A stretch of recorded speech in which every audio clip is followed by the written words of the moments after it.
Breaking news KCR చుట్టూ దయ్యాలున్న మాట వాస్తవమేనని అన్నారు. డిప్యూటీ సీఎం భట్టి విక్రమార్క కేసీఆర్ కూతురే ఉన్న నిజాన్ని బయటకు చెప్పిందని అన్నారు. బీజేపీ నేతలు మాట్లాడే ముందు ఆలోచించి మాట్లాడాలని అన్నారు. ఆయన రాజకీయ లబ్ధి కోసమే బండి సంజయ్ ఆరోపణలు చేస్తున్నారని, దాని తప్ప ఆయన మాటలో ఎటువంటి నిజాలు కూడా లేవని అన్నారు. కేటీఆర్ మతి భ్రమించి ఇష్టం వచ్చినట్లుగా మాట్లాడుతున్నారని అంటున్న డిప్యూటీ సీఎం భట్టి విక్రమార్కతో మా ప్రతినిధి శంకర్ ఫేస్ టు ఫేస్.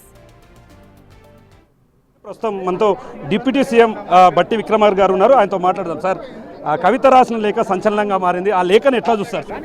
అన్నది చెప్పారు వారు ప్రజలు 2023లోనే చెప్పారు. అన్నీ ఈ దెయ్యాల బారిన పడి రాష్ట్రం అన్యాయం అయిపోతుందని ప్రజలు తీర్పిచ్చారు. ఇప్పుడు వారు కూడా అదే చెప్పారు, అంతా దెయ్యాలే ఉన్నారు.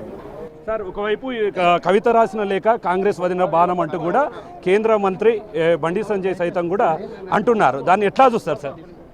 ఏంటి వారి ఉద్దేశం? టీఆర్ఎస్కి మద్దతు ఇద్దామనే వారి ఆలోచన ఏంటి? వారు చెప్తా ఉన్నారు ఉన్నోళ్ళంతా దెయ్యాలని. దెయ్యాలు కాదు, మంచోళ్ళనే చెప్పాలనుకుంటున్నారా బండి సంజయ్ గారు? నాకు తెలియదు.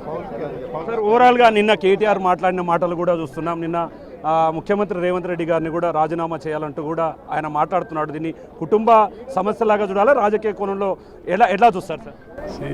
కేటీఆర్ అధికారం కోల్పోయి సరే వాస్తవ పరిస్థితులు జీర్ణించుకోలేక ఏది పడితే అది మాట్లాడుతూ ఉన్నారు.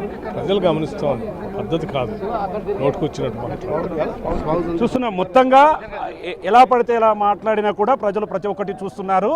పూర్తిగా కాంగ్రెస్ అభివృద్ధి కార్యక్రమాలను చూసి ఓర్వలేకనే రాజకీయ కుట్రల కోసం ఒకవైపు బీఆర్ఎస్, మరోవైపు బీజేపీ నేతలు చేస్తున్నటువంటి దుష్ప్రచారంలో భాగంగానే ఇదంతా జరుగుతుందని చెప్పి కూడా డిప్యూటీ సీఎం భట్టి విక్రమార్క చెప్తున్నటువంటి సిచ్యువేషన్ ఇక్కడ కనిపిస్తుంది. ఇది ఓవరాల్గా అప్డేట్. కెమెరా పర్సన్ నగేష్తో శంకర్, బిగ్ టీవీ, అచ్చంపేట.